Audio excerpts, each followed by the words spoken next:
নমস্কার বন্ধুরা, সপ্তাহের মাঝখানে আপনাদের সামনে একটা ইন্দো চাইনিজ রেসিপি নিয়ে হাজির হলাম। রেসিপিটা হলো এগ চিকেন ফ্রাইড রাইস আর চিলি গার্লিক চিকেন। চলুন তাহলে রেসিপিটা এবার দেখে নিই। এখানে আমি 500 গ্রাম বাইট সাইজের চিকেন নিয়ে নিয়েছি। এরপর চিকেনের মধ্যে 1 চামচ করে সয়া সস, গোলমরিচের গুঁড়ো, আদা বাটা, রসুন বাটা ও হাফ চামচ নুন দিয়ে তার মধ্যে 2 চামচ কর্নফ্লাওয়ার দিয়ে 20 মিনিটের জন্য ম্যারিনেট করে রেখে দেব। যতক্ষণ ম্যারিনেট হচ্ছে ততক্ষণ আমি ফ্রাইড রাইসটা বানিয়ে নিই। ফ্রাইড রাইসটা বানানোর জন্য 300 গ্রাম চাল আমি আগে থেকেই ভিজিয়ে রেখেছিলাম। চিকেন স্ট্রিপগুলো সয়া সস, নুন এবং গোলমরিচ দিয়ে একটু ভেজে নেব।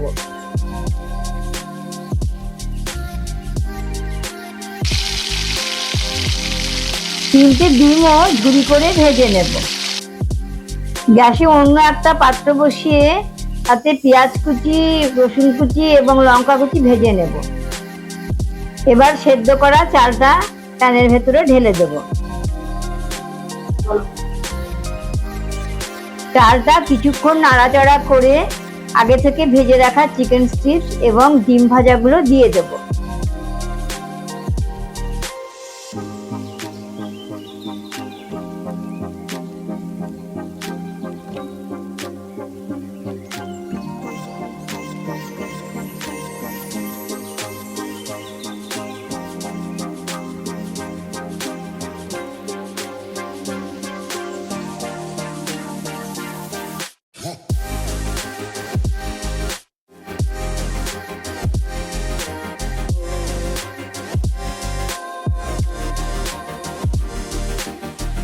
আবার কিছুক্ষণ ভালো করে নাড়াচাড়া করে তাতে পরিমাণ মতো নুন, চিনি, সয়া সস এবং গোলমরিচের গুঁড়ো দেব।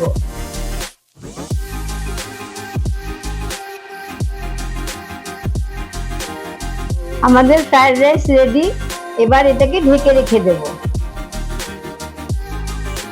এবার চিলি গার্লিক চিকেনটা বানানোর জন্য আমি একটা পাত্র বসিয়ে তাতে সামান্য পরিমাণে সাদা তেল দিয়ে পুরো ম্যারিনেট করা চিকেনটা কড়াইতে ঢেলে দেব।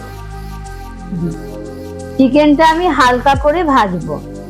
চাইলে ডিপ ফ্রাইও করতে পারেন। চিকেনটা ভাজা হয়ে গেলে তুলে নিয়ে সেই তেলেই আমি রসুন কুচি, আদা কুচি দিয়ে দেব।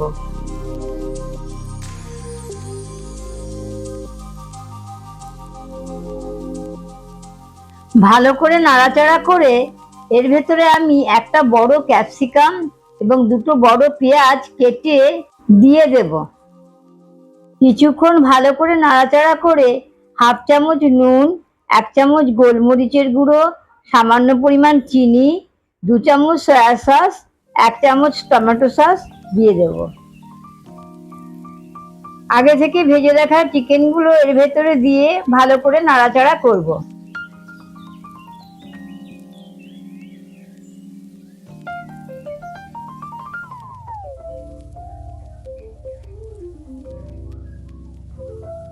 পাঁচ থেকে 6 মিনিট ভালো করে নাড়াচাড়া করে 1 কাপ জল দেব। 5 মিনিট ভালো করে নাড়াচাড়া করার পর জলটা ফুটে উঠলে হাফ চামচ কর্নফ্লাওয়ারের স্লারি বানিয়ে তার মধ্যে ঢেলে দেব। চিকেনটা ঘন হয়ে গেলে সার্ভ করার জন্য রেডি হয়ে যাবে। দেখুন বন্ধুরা, আমি প্লেটে এগ চিকেন ফ্রাইড রাইস এবং চিলি গার্লিক চিকেনটা বেড়ে নিয়েছি। দেখতেও যেমন সুন্দর হয়েছে তেমনি খেতেও খুব সুস্বাদু হয়েছে।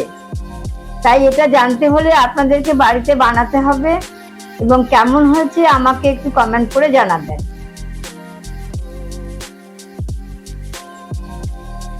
আপনারা ভালো থাকুন, সুস্থ থাকুন। আবার একটা নতুন রেসিপি নিয়ে আপনাদের সামনে চলে আসবো।